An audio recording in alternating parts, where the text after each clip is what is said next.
할렐루야. 오늘도 말씀으로 시작하는 여러분 사랑하고 축복합니다. 말씀 붙드시고 생명의 삶을 사시기 바랍니다. 사무엘상 4장 1절부터 11절까지 교독하도록 하겠습니다. 사무엘의 말이 온 이스라엘에 전파되니라. 이스라엘은 나가서 블레셋 사람들과 싸우려고 에베네셀 곁에 진치고 블레셋 사람들은 아벡에 진쳤더니 블레셋 사람들이 이스라엘에 대하여 전열을 벌이니라. 그 둘이 싸우다가 이스라엘이 블레셋 사람들 앞에서 패하여 그들에게 전쟁에서 죽음을 당한 군사가 4,000명 가량이라.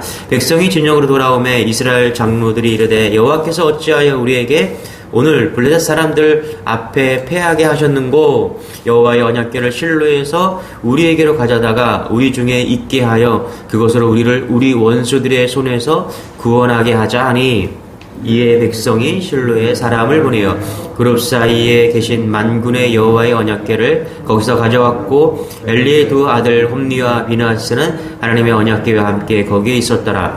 여호와의 언약궤가 진영에 들어올 때 온 이스라엘이 큰 소리로 외치매 땅이 울린지라.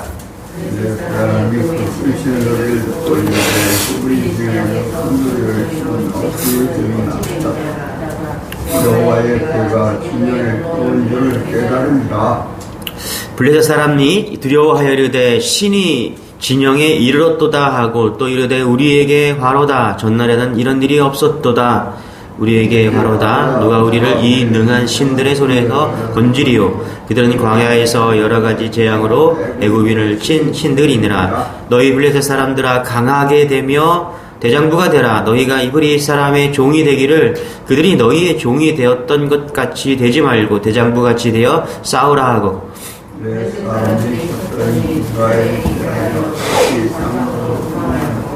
살육이 심히 커서 이스라엘 보병에 엎드러진 자가 3만 명이었으며. 11절 같이 시작. 하나님의 궤는 빼앗겼고 엘리의 두 아들 홈리와 비느하스는 죽임을 당하였더라. 아멘. 자, 이제 오늘 말씀에 보니까 에베네셀이라는 곳에서 진을 치게 됩니다. 블레셋과 이스라엘이 전쟁을 하는 장면인데요. 이 첫 전투가 4,000명이나 되는 그런 많은 사람들이 이제 살해를 당합니다. 이스라엘 민족이 패배를 하게 되는 것이죠.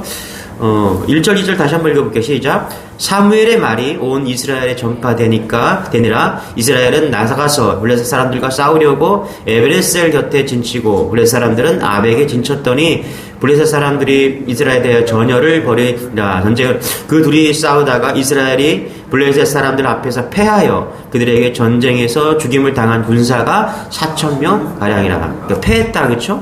에벤에서 싸웠는데 패했다. 그래서 죽은 사람이 4,000명 가량이었다. 이 상황을 사사기 13장 1절에 이렇게 기록합니다. 제가 읽어드릴게요. 이스라엘 자손이 다시 여호와의 목전에 악을 행하였으므로 여호와께서 그들을 40년 동안 블레셋 사람의 손에 넘겨주니라. 자, 이스라엘 백성들이 블레셋에 왜 패했다고 합니까? 그들이 악을 행했기 때문에. 자, 악을 행했기 때문에 하나님의 택하신 백성이지만은 하나님을 믿지 않는 이방 민족에게 넘겨주었다는 겁니다. 자, 그래요, 여러분. 악을 행해서 악인들과 같이 되는 겁니다. 악인들의 손에 넘겨주는 것, 그들과 같이 되는 것입니다. 여러분, 하나님은요, 하나님의 자녀들이 악을 행하면 행복하도록 내버려 두지 않습니다. 반드시 하나님께서 심판하시고 징계하시는데요, 죄를 짓고도 행복하게 살도록 내버려 두지 않는다는 거예요. 지금 이스라엘 백성들이 악을 행했기 때문에 블레셋 사람들과 같아졌기 때문에 그렇게 블레셋 사람들의 손에서 40년 동안 그렇게 맡겨지게 되었다는 것입니다. 여러분, 그들이 이제 패전을 하고 나서 돌아와서 머리를 맞댑니다. 왜 하나님께서 우리에게 이 전쟁을 지도록 하셨는가? 왜 블레셋 사람들한테 우리가 지도록 내버려 두셨는가? 여러분, 우리가 하나님의 자녀로 살아가는데 고난이 오죠? 때로는 고난이 옵니다. 근데 고난이 오는데 고난을 믿음으로 받으면 고난도 기쁩니다. 그러나 고난이 기쁘지 않고 힘들고 절망 가운데 치달으면요, 반드시 왜 그런가 돌아볼 필요가 있습니다. 혹시 하나님과의 뜻과는 전혀 다른 길로 가고 있지 않은가? 악을 행하고 있지 않은가? 우리가 고난이 왔을 때 점검해야 된다는 거예요. 자, 이스라엘 백성들 고난이 왔죠, 지금, 그렇죠? 이유가 뭐예요? 악을 행했기 때문에. 그래서 지금 40년간 이 블레셋에 점령당하는 수모를 겪게 되는 겁니다. 그럼 회개하고 돌아오면 되는 건데 그들은 그렇게 안 했어요. 어떻게 했습니까? 그들은 전쟁의 패배의 원인 분석을 하자마자 회개는커녕 뭐냐면 나름대로 대책을 세웠는데 뭐냐면 실로에 있는 언약궤를 가져오면은 전쟁에서 이길 수 있다. 이런 결론을 내립니다. 우리 3절 4절 같이 한번 읽어볼게요. 시작. 백성이 진영으로 돌아오매 이스라엘 장로들이 이르되 여호와께서 어찌하여 우리에게 오늘 블레셋 사람들 앞에 패하게 하셨는고 여호와의 언약궤를 실로에서 우리에게로 가져다가 우리 중에 있게 그것으로 우리를 우리 원수들의 손에서 구원하게 하자 하니 4절 시작. 이에 백성이 실로의 사람을 보내어 그룹 사이에 계신 만군의 여호와의 언약궤를 거기서 가져왔고 엘리의 두 아들 홈니와 비느하스는 하나님의 언약궤와 함께 거기에 있었더라. 그렇죠? 지금 원인을 뭘 찾았어요? 회개하고 하나님께 회개하고 돌아선 것이 아니라 원인을 뭘로 찾았어요? 법궤가 없었기 때문이다. 그렇죠? 그래서 법궤를 가져오자 이런 이야기를 하고 있다는 거예요. 자, 여러분 언약궤가 이스라엘 진영에 그래 가져왔습니다. 그랬더니 어떻게 돼요? 사람들이 환호하고 그냥 기세등등해집니다. 반대로 블레셋은 기가 죽는 거죠. 5절, 6절, 7절 같이 한번 읽고 시작. 여호와의 언약궤가 진영에 돌아올 때 온 이스라엘이 큰 소리로 외침에 땅이 울린지라. 블레셋 사람이 그 외치는 소리를 듣고 이르되 히브리 진영에서 큰 소리가 외침은 어찌 됨이냐 하다가 여호와의 궤가 진영에 들어온 줄을 깨달은지라. 블레셋 사람이 두려워하여 이르되 신이 진영에 이르렀도다 하고 또 이르되 우리에게 화로다. 전에는 이런 일이 없었도다. 자, 여러분 광야 40년 동안 이스라엘 백성들은요 그들을 인도하신 하나님의 역사 법궤와 함께 하신 그 하나님을 알았습니다. 그런데 그들만 아는 것이 아니라 그 광야 40년 동안 그들을 지켜주었던 그 놀라운 하나님의 역사들을요 많은 사람들이 이웃 나라들까지 다 알게 되었던 거예요. 요단강을 건너서 가나안 땅에 들어올 때 언약궤를 맨 제사장들이 발을 요단강에 딱 닿자마자 요단강이 갈라졌다는 거. 이스라엘 백성들뿐만 아니라 그 주위에 있던 많은 다른 나라들도 그거를 소문으로 들어든 거예요. 자, 여리고성을 무너뜨릴 때 맨 앞에서 하나님의 언약궤가 있었죠. 자, 그 소문을 다 들은 거예요. 그러니까 하나님의 언약궤가 가는 곳마다 놀라운 기적이 일었던 것이죠. 그 주변에 있는 많은 나라들도 알았던 것이죠. 자, 그래서 그 언약궤가 지금 이스라엘 진영에 돌아왔다는 것을 딱 듣자마자 블레셋 사람들이 그것을 소문을 익히 들었기 때문에 뭐 한 거예요?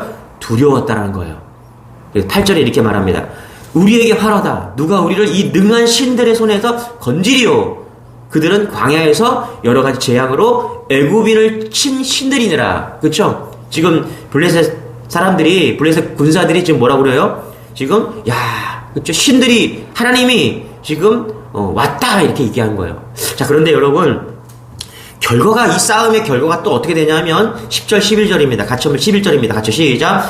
블레셋 사람들이 쳤더니 이스라엘이 패하여 각기 장막으로 도망하였고 살육이 심히 커서 이스라엘 보병이 엎드러진 자가 3만 명이었으며 11절 시작. 하나님의 교회는 빼앗겼고 엘리의 두 아들 홈니와 비느하스는 죽임을 당하였더라. 이스라엘이 또 패한 거예요. 이제 보병만 몇 명이 죽었어요? 3만 명이 죽었다라고 이야기합니다. 법궤는 빼앗기고요. 엘리의 두 아들 홈니와 비느하스는 죽었다라는 거예요. 여러분 이스라엘 백성들이 왜 패했습니까? 왜 또 졌어요? 전쟁에서요? 법궤 자체에 능력이 있다고 생각한 그 생각 때문에 진 거예요. 하나님께 능력이 있는 것이죠. 여러분 법궤에 능력이 있는 게 아닙니다. 여러분 법궤는요 뭐 가로 1m 20 세로 70cm 아카시아 나무로 된 겉에는 도금을 한 그런 법궤죠. 그 안에 뭐가 들었습니까? 쉽게 말해 돌팡이 들었고요. 만나가 들었고 아론의 쌍난 지팡이 모세 쌍난 지팡이 있지 않습니까? 그런데 중요한 거는 그 법궤 자체에 능력이 있는 것이 아니라 누구에게 능력이 있는 거예요? 하나님께 능력이 있는 거잖아.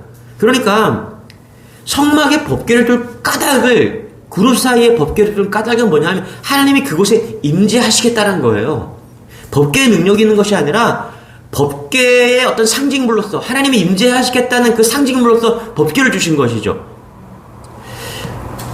여러분 그런데 하나님의 성막에 일하던 그 제사장들이 얼마나 타락했는가를 우리는 앞에서 봐서 알 수 있어요. 마음대로 제사를 드리고 모든 규칙을 다 어기고 그리고 해서는 안 될 그런 행동을 막 했습니다. 보세요, 여러분. 그 법계에 하나님 계시겠냐는 거예요. 법계는 여전히 있지만 하나님은 떠난 지 오래라는 거예요. 여러분, 우리가 하나님을 무시하잖아요. 하나님은 우리와 함께 하지 않습니다. 우리가 하나님을 없인 여기고 우리가 죄악 가운데 있는데 하나님은 우리와 함께 하지 않아요. 여러분, 우리도 법계만 가지고 있을 수 있다라는 거예요. 하나님은 떠난 지 오래인데 법계만 가지고 있을 수 있다라는 거예요. 성경만 들고 다니면 능력이 나옵니까? 십자가만 목걸이 하고 다니면 능력이 나와요? 중요한 것은요, 법계가 중요한 것이 아니라 돌판의 계명을 지키고 그 법계 안에 있는 그 돌판의 계명을 지키고 악을 떠나고 하나님과 함께 하는 거예요. 그래서 하나님의 임재는 떠나버렸다는 것입니다. 여러분, 그리스도인들에게 능력이 살아나고요, 세상의 빛과 소금의 역할을 못하는 이유가 뭔지 알아요, 여러분? 법계만 가지고 있는 거예요. 법계만 있으면 된다는 거예요. 모양과 형식은 남아있는데 하나님의 임재는 떠난 거예요. 법계는 있는데 진짜 회개가 없는 거예요. 하나님의 말씀대로 사는 데는 관심이 없고요, 성경만 들고 다니는 거예요. 교회는 나가요. 교회 나가서 봉사도 합니다. 성전을 쓸고 닦고 성가대도 하고요, 이 모양 저 모양으로 막 놀랍게 막 주일만 되면 교회 와서 막 뭔가를 합니다. 신앙생활은 하지만 주님과는 별개의 삶을 사는 겁니다. 지금 이스라엘 백성들이 무슨 착각하고 있는 거예요? 바로 그 착각을 하고 있는 거예요. 홈리와 제사장의 아들, 거룩해 보이는 그냥 거룩한 예복을 입고 홈리와 비나스 제사장들이 있고, 그러나 그들은 죄악으로 가득 찬 것이죠. 여러분 잘 보세요. 가정생활도 그렇고요, 교회생활도 그렇습니다. 거기에 진정한 마음이 없으면 모든 것이 수단이 되고 방법이 된다는 거예요. 한국이 쇼윈도 부부 1이라고 합니다. 불륜공화국 1이래요. 세컨드가 없으면 바보래요, 남자들이. 가정이 위기입니다. 잘 사는 것 같지만 그렇지 않다라는 거예요. 형식과 모양만 있지 진정한 마음이 없는 거예요. 교회도 건강합니까, 여러분? 모양만 있지 껍데기만 있지 진짜 우리는 점검해 봐야 된다는 거예요. 진심이면 좋겠다. 여러분, 그게 아니에요. 진심인 척 하는 거, 그게 진짜가 아니라는 거예요. 진짜, 그게 가짜라는 거예요, 지금요. 여러분, 이스라엘 백성들은요, 하나님의 임재에는 관심 없고, 법계에만 관심이 있는 거예요. 그것만 있으면 우리는 행복하다. 그것만 있으면 우리는 잘 살 거다. 그것만 있으면 우리는 풍요로울 거다. 법계가 중요한 게 아니라, 하나님의 임재라니까요. 사무엘상 2장 34절에 보면은, 하나님께서 예언을 하시는데 뭐라고 예언하냐면, 홈리와 비느하스에 대해서 예언을 하십니다. 그들이 하도 악을 하나니까 한날에 죽을 것이니 그 둘이 당할 그 일이 내게 표징이 되니라. 홈리와 비느하스가 죽는다고 사무엘상 2장 30절에 예언을 했는데 그들이 법궤를 지키고 있어요. 그들이 법궤 가져오라고 하니까, 실로에서 법궤를 가져오라 하니까 홈리와 비느하스가 법궤를 가지고 온 거예요. 무슨 얘기예요, 여러분? 이게 이스라엘 백성들이 광야에 함께했던 그 법궤가 중요한 것이 아니라 이스라엘 백성들과 함께했던 그 법궤와 함께했던 하나님이 함께했다는 것을 그들은 잊어버리고 법궤만을 쫓아가는 인생이 되었다는 것입니다. 여러분, 우린 진짜로 법궤를 추앙하고 있지 않는가 우리는 돌이켜봐야 됩니다. 그렇게 됐을 때 어떤 결과가 일어납니까? 홈리와 비느하스가 죽어서 11절에 보니까 죽잖아요. 표징이 되잖아요. 그렇죠? 그리고 18절에 보니까 뭐라고 그러냐면, 그 모든 소식을 들은 엘리는 자기 의자에서 뒤로 넘어져서 목이 부러져 죽었다라고 이야기를 합니다. 그렇죠? 비느하스의 아내는 아기를 낳고 죽어가면서 뭐라고 그러냐면 영광이 이스라엘에서 떠났다라고 이야기합니다. 그래서 아이 이름을 이가봇이라고 이야기하는 거예요. 이름 짓는 거, 이가봇. 여호와의 영광이 떠났다, 이가봇. 그렇죠? 결국 이스라엘 페바와 엘리 가문의 연이은 그 비극으로 인해서 그 어떤 것이 그렇게 되었냐, 하나님의 자녀답게 하나님의 임재가 떠난 그 사실 속에서 이런 어처구니 없는 일이 벌어졌다는 것입니다. 여러분, 우리가 오늘 교훈 하나 얻어야 됩니다. 오늘 메시지 분명합니다. 성도들은요, 하나님께 영광 돌리며 살겠다라고 말은 잘합니다. 그런데 그 말이 말로만 끝나지 않도록 진짜 우리가 마음으로 뜻을 다하고 힘을 다해서 그렇게 살아내야 된다는 것입니다. 경건한 삶이 없는 성도들은요, 가짜라는 거예요. 지금 노아의 홍수 때 심판이 임했던 것은요, 세상 사람들과 믿는 사람들이 구분이 없어졌기 때문에 그런 거예요. 오늘 반드시 우리는 정체성을 회복하고요. 하나님의 임재와 하나님의 임재를 구해야 됩니다.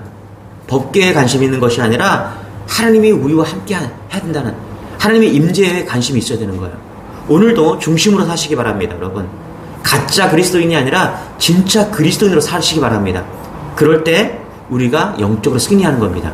그럴 때 우리가 어디에 있든 오늘도 영적 싸움에서 우리는 승리할 것입니다. 이런 승전가를 믿음으로 이뤄내는 그런 여러분들이기를 축원합니다. 기도하겠습니다. 하나님, 법궤에 능력이 있는 것이 아니라 법궤와 함께 하시는 그 하나님께 능력이 있음을 오늘 다시금 말씀을 통해서 깨닫습니다.